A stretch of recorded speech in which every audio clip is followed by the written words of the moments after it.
Il n'y a pas d'embauche dans les ministères alors qu'il y a de l'argent qui est dépensé ailleurs. Donc est-ce que vous allez avoir une action plus particulière vis-à-vis des jeunes? Parce que pour le moment aujourd'hui, nous on s'oublie.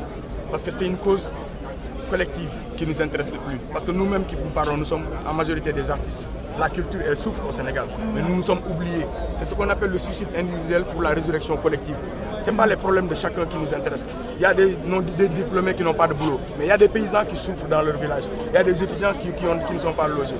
La santé, elle a des problèmes. Donc nous ne nous attardons pas sur des problèmes personnels, nous nous attardons sur des problèmes généraux. Aujourd'hui, ce qui est urgent, c'est de changer le système qu'il y a dans ce pays. Et une fois qu'on aura fini de changer ce système, on pourra changer éventuellement petit à petit les autres problèmes. D'accord. Voilà, donc ce que tu es en train de me dire, c'est qu'en tant qu'artiste, en fait, toi tu ne fais pas de la gîte propre, tu ne fais pas de la politique. En fait, tu veux simplement que ton pays aille bien, mais tu ne veux pas mobiliser des foules et faire des choses comme ça. C'est ça que tu es en train de me dire. La politique, les affaires politiques sont les affaires de tout le monde. Les affaires de tout le monde sont les affaires politiques. Occupe-toi de la politique, sinon la politique elle s'occupe de toi. Et la politique, c'est l'art de gérer la cité. Ça, c'est Platon. Je veux dire que tout acte, il y a de la politique en dessous. Mais nous faisons ce qu'on appelle une politique citoyenne. Notre politique, elle est plutôt basée sur la citoyenneté, informer, éveiller les consciences. Voilà notre rôle. Okay, donc ce n'est pas de conquérir le pouvoir. Moi, je ne peux pas être président, je ne suis pas présidentiable. Je n'y songe pas, ce n'est pas mon rêve. Nous sommes des activistes. Nous descendons sur le terrain, nous conscientisons notre peuple. C'est notre devoir, c'est notre rôle en tant qu'artiste de le faire. Aujourd'hui, un artiste qui fuit ses responsabilités, c'est un artiste qui, moi je le qualifie comme moins que rien.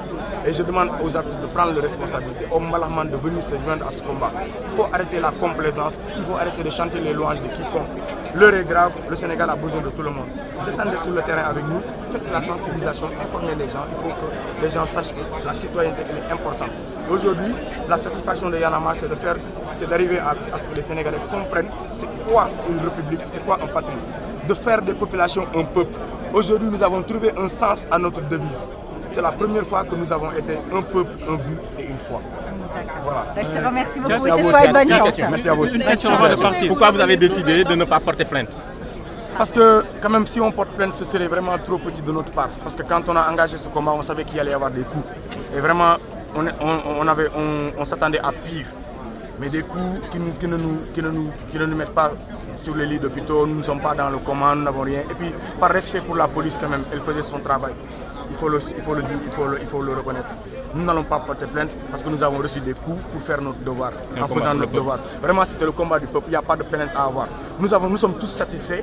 Peut-être si la loi elle a été votée, là on pourrait parler de plainte ou autre chose. Mais la loi elle n'est pas votée. Nous avons oublié notre souffrance. Nous allons laisser nos plaies cicatriser avec le temps et il n'y a pas de souci. Voilà. Et si c'était à refaire? Nous le referons, ça c'est certain, c'est clair. C'est clair, si il est 17h30 ou 18h30, si c'était à 18h35, nous le referons. Parce qu'il y a une partie du pouvoir qui dit qu'ils vont remettre la loi. Et on verra, on les attend au tournant. Quelle est la réponse que Y'en a marre prépare par rapport à ça? On les attend au tournant. Alors, vers la fin de la conférence, vous aviez eu à faire l'éloge de la police. Pourquoi? Non, ce n'est pas une éloge que j'ai fait de la police. J'ai rappelé des faits. Il y a eu beaucoup de bavures policières, énormément de bavures policières. Mais est-ce que c'est commandité ou pas? Parce que la police, elle agit selon des ordres. Mais moi, je suis sûr qu'un fils sénégalais ne pourra jamais tirer sur un autre fils sénégalais. Alors j'amène la police à comprendre qu'aujourd'hui, s'il tire sur un citoyen lambda, il tire sur son frère. Et ça, on ne le cautionne pas et nous ne le souhaitons pas dans notre Sénégal. Que ces gens qui donnent les ordres aux policiers, qu'ils arrêtent de donner des ordres de ce genre. Ce message va en leur encontre. Les policiers, je les connais, on a beaucoup discuté. Ils ont beaucoup compris notre combat, mais ils répondent avec des ordres, ils agissent avec des ordres. On demande à ceux qui donnent les ordres de voir vraiment quels sont les ordres à donner. Et surtout, il y a des nervis qui sont dedans, il y a des bandits qu'on a maquillés, on leur a donné des tenues de la police. Il y a énormément de choses qui sont passées et ces gens-là, vous ne les verrez plus. Et ces plaintes n'auraient pas de suite. Et ce n'est pas important de courir à gauche, à droite.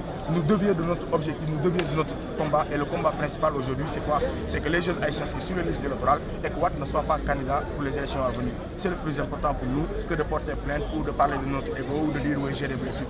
Chacun a des blessures. Moi j'ai des blessures, il y a des diplômés qui n'ont pas de travail, c'est encore pire qu'une blessure. Les paysans peinent à écouler leur récolte, c'est pire qu'une blessure. Les gens ne se soignent pas dans les hôpitaux, c'est pire qu'une blessure. Les écoles ne sont pas à jour avec le programme, c'est pire qu'une blessure. Je pense que chacun a sa blessure. Oublions nos blessures, oublions-nous et concentrons-nous sur l'essentiel aujourd'hui, c'est les listes électorales et la non-candidature de Wade. Justement, par rapport à la candidature du président Abdoulaye Wade, vous avez lancé un appel au Conseil constitutionnel. Est-ce que vous pouvez revenir sur ça? On leur demande de prendre leurs responsabilités. C'est à eux de dire que si Wade est présidentiable ou pas. Nous savons tous qu'il n'est pas présidentiable. Nous le savons, nous en sommes certains. C'est la Constitution qui le dit. 2 mandats au maximum. Il ne peut pas être candidat.